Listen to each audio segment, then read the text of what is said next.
com a saída dos Estados Unidos do Acordo de Paris, cresce a necessidade de uma consciência local.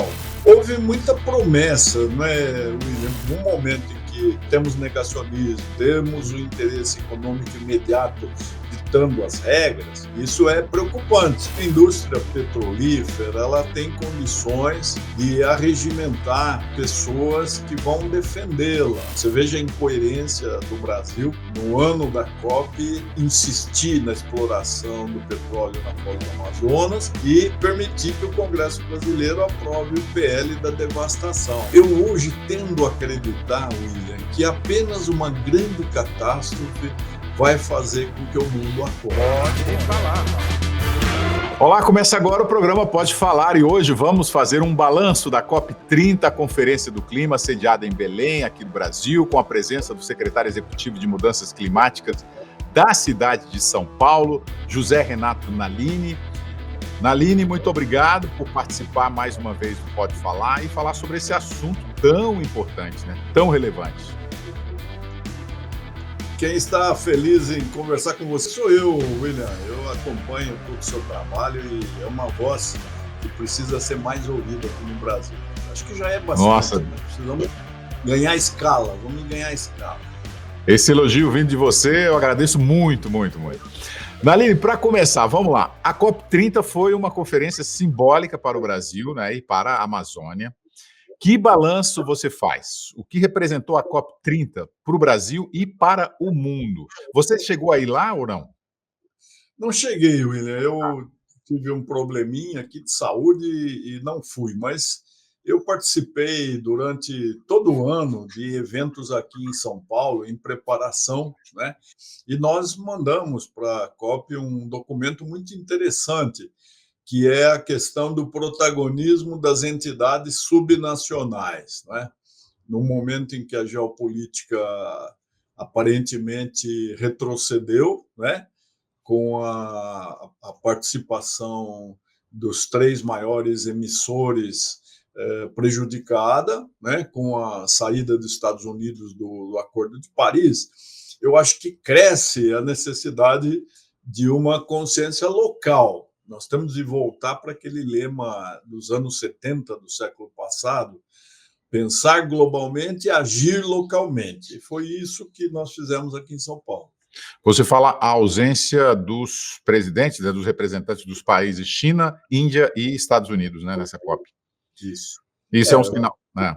Os Estados Unidos, eles têm uma força imensa, né? É a maior democracia ocidental, e onde os Estados Unidos, para onde eles pendem, eles levam muitos, né? Num momento em que nós ainda temos negacionismo, temos um ceticismo, temos o interesse econômico imediato ditando as regras, isso é preocupante. Daí a necessidade de um fortalecimento daqueles que já são convertidos, que levam a sério aquilo que nós chamávamos mudanças climáticas, já passamos a chamar emergências climáticas, e há quem fale em cataclismo climático, né? Nós vamos enfrentar fenômenos extremos cada vez mais frequentes, cada vez mais intensos. Nalini, mas olhando agora distante, né, com alguma distância, houve algum avanço concreto que eu estou falando, na COP30 ou continuamos presos aos mesmos impasses de outras conferências? Houve muita promessa, não é, William? Primeiro, nós temos de reconhecer que o presidente da COP, o embaixador Corrêa do Lago, é uma pessoa extremamente prestigiada, é um homem sensato, um homem articulado, um erudito, né? E ele tem uma autoridade legitimada pelas conquistas dele na diplomacia, foi um nome muito bem escolhido, né? Ele fala que é a COP da implementação, a COP da verdade, a COP da ação. Talvez aqueles problemas logísticos de Belém tenham comprometido um pouco o resultado. Então, a mídia internacional, mais atenta às dificuldades de alojamento, à excessiva ambição dos hospedeiros, dos donos de hotéis, né, um certo desarranjo na preparação da infraestrutura, isso furtou aquilo que é substancial, uma discussão mais consistente. Uhum. Mas aqueles que trabalham na área, né? Então, o pessoal de PCC, os pesquisadores, o terceiro setor, a sociedade civil, os ambientalistas raiz, eles compensaram isso, trazendo incisivas conclamações a que todos tentem reverter a contínua e crescente emissão dos gases causadores do efeito estufa. Você sabe que também o Brasil ele fica responsável pela COP até a próxima. Então, nós temos ainda de produzir documentos. E tomara que esses fundos, né, de salvação da floresta, esse investimento que se espera tanto, que tragam uma esperança de que nem tudo está perdido, né? Mas eu ainda acredito mais no despertar da sociedade civil. Nós temos de fazer que a sociedade inteira leve essa questão a sério, porque não é verdade que seja um tema reservado a governos, a poder público. É alguma coisa em que o indivíduo, se ele quiser, ele pode ajudar a adaptação das cidades. Não estamos falando mais nem em atenuar, mitigar, nós estamos falando realmente em adaptar aqueles locais mais vulneráveis que atingem a população que é a vítima preferencial dos fenômenos extremos. Né? Você falou aí sobre a estrutura, né, da sede, né, do local que sediou esse evento. É por isso que o evento recebeu uma crítica do chanceler alemão. Como é que você avalia esse episódio e a resposta do governo brasileiro, né, se ela foi equilibrada ou não? Houve ruído diplomático, né? O que podemos aprender daquele momento? Os alemães, eles são muito autênticos, né? Muito assim sinceros, e com isso às vezes eles atropelam. Não é uma diplomacia francesa com luvas de renda, não, né? O alemão é muito direto. E talvez ele não precisasse dizer aquilo, mas eu também acho que nós não deveríamos ter respondido não. Seria uma situação muito mais elegante. Nós não mais diplomacia, né? Seria muito mais diplomático você ignorar isso. Sim. Né? Agora, você veja que... Até porque para o foco ficar na COP, não na crítica, né? Claro. Você veja que a mesma Alemanha que falou que os alemães preferiam voltar para o seu país, ninguém queria ficar no Brasil, deu 1 milhão de euros para o fundo, né, de floresta. Então, você veja que compensou, foi muito melhor o 1 milhão de dólares, né, de euros, do que a pequena menção infeliz, mas que é a tradução da autenticidade alemã. Os alemães não deixam para trás, não, eles falam... Você sabe que ontem a professora Silene Victor, né, que é doutora nessa área, uma das grandes especialistas do Brasil nessa questão do meio ambiente, ela fez uma live com a gente, com os alunos dela, os orientandos, e eu fiz parte desse momento, e ela mostrou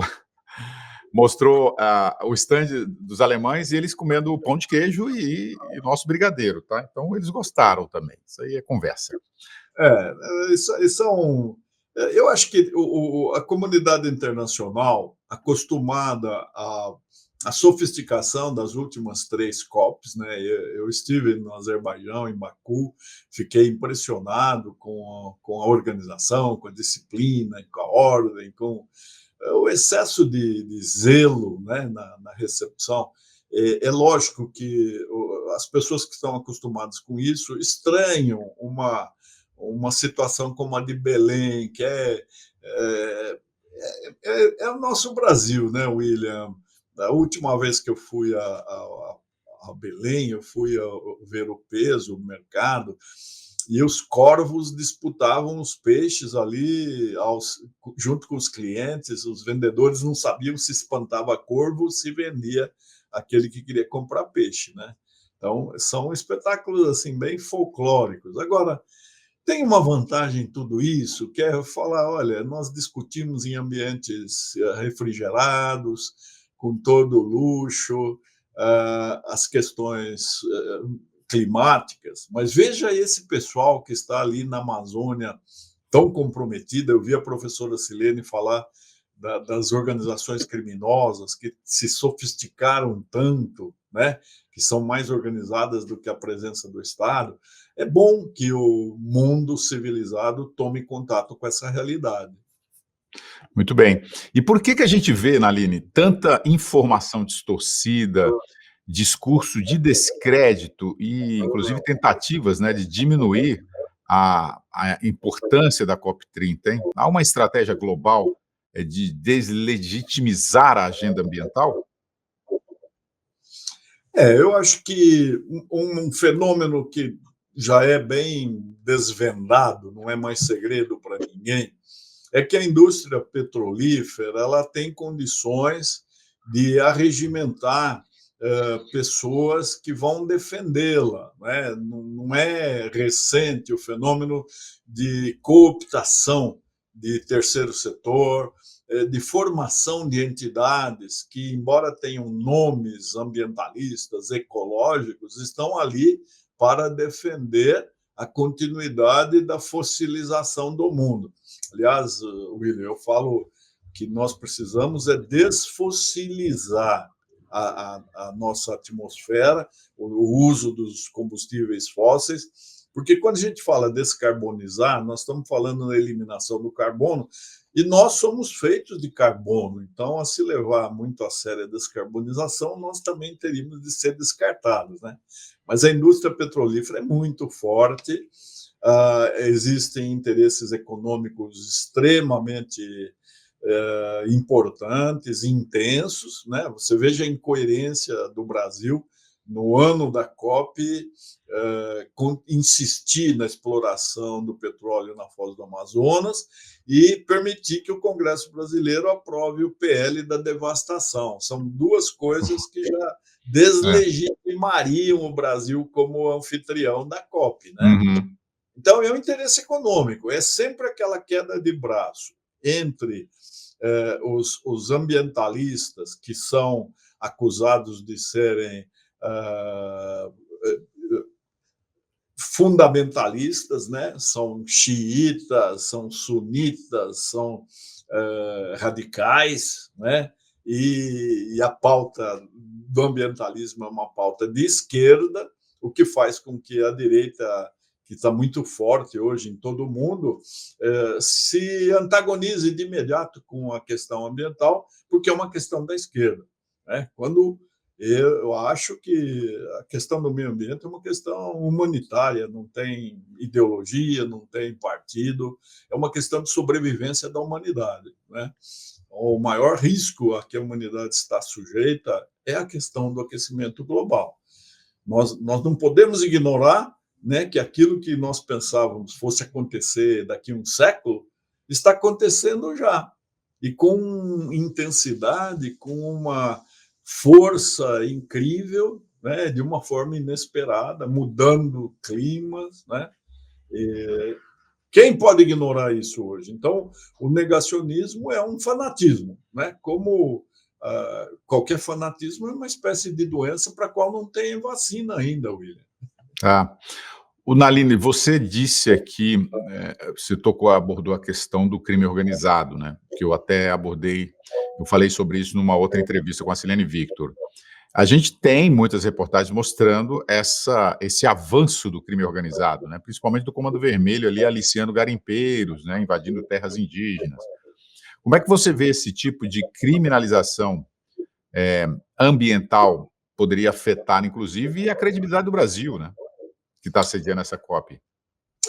Eu tenho acreditado, William, que nós falamos muito em justiça climática e numa visão reducionista, ou seja, para a maior parte daqueles que se manifestam nesse sentido, a justiça climática é a redução das desigualdades, porque as vítimas preferenciais das mudanças climáticas são os carentes, os pobres, aqueles que não conseguiram contratar um engenheiro para fazer um cálculo exato sobre as necessidades da infraestrutura, da fundação das suas construções, não tiveram um arquiteto capaz de fazer um design que seja uma solução de acordo com a natureza, né?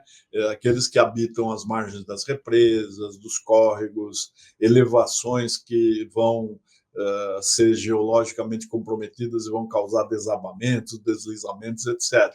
Então, esse aspecto não pode ser descuidado, mas justiça climática deveria ser uma resposta do sistema justiça, principalmente em nível internacional, para fazer com que governos e até conglomerados empresariais sejam responsabilizados pelo abandono da questão climática, né?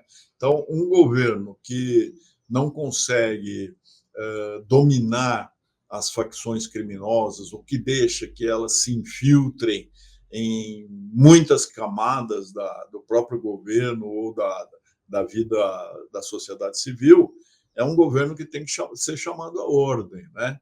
Então, a comunidade internacional hoje tão enfraquecida, porque a ONU é tantas vezes desrespeitada, não é levada a sério. Nós precisamos substituir aquela solução de 1948 por uma justiça internacional climática que seja capaz de enfrentar essa situação, que não é uma situação apenas brasileira. Há muitos países que estão sofrendo as mesmas consequências dessa incapacidade de enxergar e de agir, né? Então, agora, que é um problema complexo, porque você não tem condições, William, de identificar alguém que pertença a uma facção criminosa, né? Você vai sofrer as consequências não sabendo exatamente com quem você está lidando, até onde vai isso, aonde ela chegou, quais as lideranças que ela manipula, né? E como trabalha com toda a desenvoltura, longe do cipoal normativo, né? Eles têm muito maior sucesso econômico do que aquele que cumpre todas as exigências formais, né? Que são extremamente burocratizantes. Eu realmente não tenho assim solução, penso bastante a respeito disso, porque tive um contato com o crime menor, com o crime interindividual ali, com esses criminosos dos quais a sociedade passa a ter até saudades, né? Quando presidi o Tribunal de Alçada Criminal, onde fiquei muitos anos, mas nós chegamos a uma situação que nós precisamos de uma atenção muito mais atenta e usar para o bem a inteligência artificial, né? Ela está aí, não é só para fazer filminhos que coloquem pessoas conhecidas em situações ridículas, para fazer as pessoas se divertirem, não é entretenimento. A inteligência artificial tem que nos ajudar nisso, né, William? Com certeza. Agora, Naline, para quem está nos assistindo, que ainda tem uma certa desconfiança em relação ao meio ambiente, né? Que o meio ambiente está realmente pedindo socorro, né? Qual que é a prova que você poderia dar, assim, olha, preste atenção nisso, naquilo, nesses desastres que estão acontecendo? Isso é uma prova de que o meio ambiente está, sim, no seu limite. A ciência, durante muitas décadas, deu recados. É que o cientista, ele permanece numa linguagem técnica, ele é, pela própria natureza, muito discreto, muito prudente, ele não quer fazer afirmações assim que sejam indiscutíveis, né? Então ele foi fazendo alertas, mostrando. Agora, quem tem a palavra é a natureza, e nós estamos percebendo isso. Eu poderia mencionar as nações que estão desaparecendo, né? E que conseguiram que a Austrália seja uma subsede da COP31, exatamente para mostrar ao mundo que essas pequenas comunidades, por estarem em ilhas, elas não podem também ficar desprotegidas, né? Nós temos um derretimento violento daquele gelo dos nossos opostos, né? De Groenlândia, de Ártico, tudo isso derretendo. Nós temos aqui em São Paulo, né, que é a maior cidade do Brasil, nós éramos conhecidos como Cidade da Garoa. Quando eu comecei a frequentar São Paulo, eu sou do interior de Jundiaí, mas já na adolescência eu vinha muito a São Paulo, cinema, teatro, eventos culturais, e nós usávamos muito agasalho, muita roupa de lã, tem muito terno de lã. De repente, a cidade, que era a Cidade da Garoa, lembrava aquele flog londrino, né? O que essa cidade de São Paulo virou? Ela virou uma cidade das tempestades, dos vendavais. Hoje nós temos precipitações pluviométricas, chuvas fortes, que em uma hora despejam toda a água que deveria cair durante o mês inteiro, né? E isso junto com ventos de uma tamanha intensidade que arrancam árvores. Dia 22 de setembro deste ano, de 2025, 300 árvores saudáveis foram arrancadas pela raiz. O fenômeno é também intensificado porque é uma cidade verticalizada, né? Nós temos um adensamento das construções da edificação civil aqui em São Paulo que é assustador, é aterrador, né? Não há quarteirão em São Paulo que não tenha 4 ou 5 novos grandes prédios. E a USP explica aos seus físicos que o vento, nesses labirintos formados pelo prédio, ele ganha uma força extraordinária, né? Então, será que isso não seria o suficiente? Uma prova, né? Não é? E não há dúvida nenhuma de que nós somos a causa, né?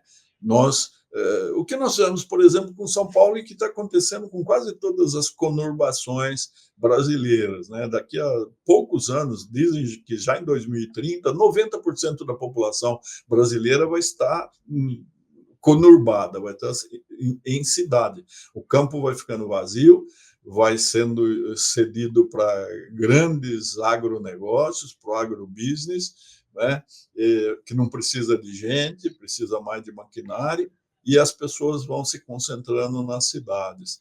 E as cidades, então, elas passam a ser o lugar onde as respostas da natureza vão causar mais estragos, mais vítimas, mais mortes, mais destruição de lares, né?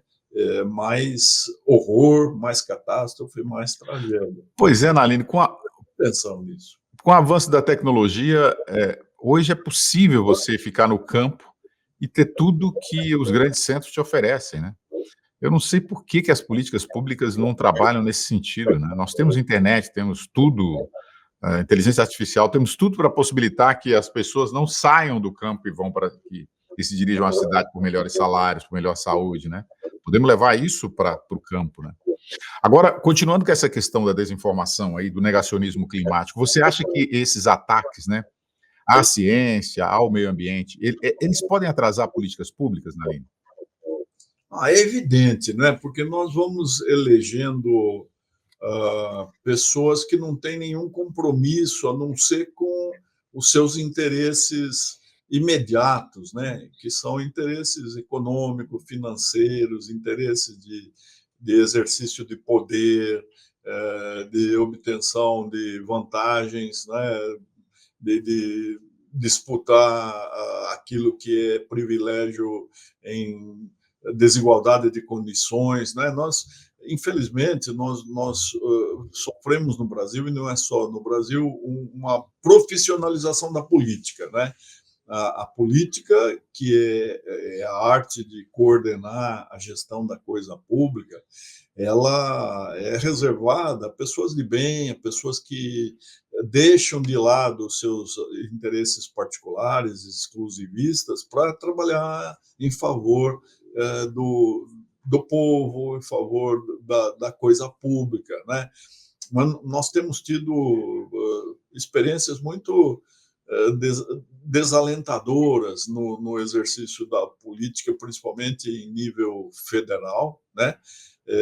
Porque o Brasil não tem projeto, William, é um projeto assim que começa no dia da eleição e se prolonga por aquele período apenas, para que cada um pense no que pode extrair daquele exercício em seu próprio benefício ou da sua família, né? E com isso nós não temos assim uma política de Estado, né? Veja como as coisas oscilam, dependem das pessoas, né? E nós, na verdade, tudo se resume à educação, né, William? Se nós tivéssemos uma educação de qualidade, nós já teríamos implementado uma promessa do Constituinte de 88. Ele acenou com uma democracia participativa, ou seja, diante do abatimento, da fragilidade da democracia representativa, em que nem todos se sentem representados, nós precisamos trocar pela democracia participativa. Cada cidadão tem que ser um agente da transformação da sua sociedade. Mas isso dá trabalho, né? Você veja que as pessoas não acompanham as sessões da Câmara, né? Elas não exigem do seu candidato ou daquele que nem todo mundo elege o seu favorito, mas você tem que escolher alguém do qual você vai cobrar coerência, cobrar assiduidade, cobrar seriedade. Então, os parlamentares se sentem quase que donos da verdade, cada um trabalhando como se for um vereador, né, arrumando emendas para a sua própria cidade, para o seu próprio município, né? E isso é uma catástrofe, porque hoje o executivo é refém do parlamento, né? Nunca houve, nem no mundo inteiro, um orçamento cuja maior parcela é decidida pelo parlamento legislativo, que tem função de fiscalizar e não de se substituir ao executivo, né? Então, é um parlamentarismo às avessas, em que não há primeiro-ministro. Cada parlamentar na verdade, um primeiro-ministro, e quem pode mais leva mais dinheiro para a sua base eleitoral. Isso é terrível. A gente sabe que tudo começa na educação, né? Mas é o que eles menos querem, que os políticos menos querem, é a educação, porque um povo bem educado, né? Um povo bem instruído, você sabe o resultado, né? Um povo participativo. E vai cobrar. Verdade. Nani, hoje negar o aquecimento global virou um discurso, né? Nós falamos sobre isso aqui, nessa entrevista, virou um discurso político em vários países. Como é que você acha que como é que nós vamos poder combater esse negacionismo estruturado? Infelizmente, nós somos os terceiros na emissão dos gases causadores do efeito estufa. Estamos à frente da Rússia, né? É só Estados Unidos, Índia e Brasil é o terceiro nas emissões, por causa do desmatamento e da ocupação errônea do solo, né? Da terra. Então, ao mesmo tempo, nós somos assim aquilo que já se chamou de promissora potência verde, porque temos a maior floresta tropical do mundo, né? Mas já passamos dessa condição de promissora potência verde a ser pária ambiental, né? Poucos anos atrás. Então, nós somos um país de paradoxos, né? Eu hoje tendo a acreditar, William, que apenas uma grande catástrofe vai fazer com que o mundo acorde, né? Porque nós ainda nós estamos assim vendo tragédias, né? Então nós temos o Rio Grande do Sul, houve o São Sebastião, houve as enchentes de Valença, houve aquele excesso de chuva em Dubai, quem diria, né? Há tempestades de areia, há muitas coisas acontecendo, mas nós sempre achamos que em nosso quintal não vai acontecer nada. Já está acontecendo, né? E agora, o negacionismo é uma doença como o fanatismo da polarização, né? Todo fanático é um doente e essa enfermidade não tem vacina, né? Nós vamos conviver com ela durante muito tempo. Você veja que isso é uma coisa até da cultura popular ou da falta de cultura popular. Nós estamos sofrendo ondas de calor aqui, cada ano é mais quente que o outro, né? 2023 foi o ano mais quente da história, dentro de 125 mil anteriores. 2024 superou. Nada indica que 2025 também não vai ser considerado. Faltam chuvas, né? Mas a um dia de chuva, a pessoa começa, puxa, essa chuva não para, né? Um dia que faça a temperatura caia em novembro, que é um mês já né, que nós vamos nos encaminhando para o verão, um dia que a temperatura cai, fala assim, olha aí, falam de aquecimento global. Não existe aquecimento global, hoje está frio, né? Então, nós somos um povinho muito desacostumado de refletir, né? Como dizia Humberto Eco, agora com as redes sociais, o imbecil que falava no botequim, agora ele ganha milhões de seguidores, né? Quando Sim. você vê, as maiores tolices prosperam, né?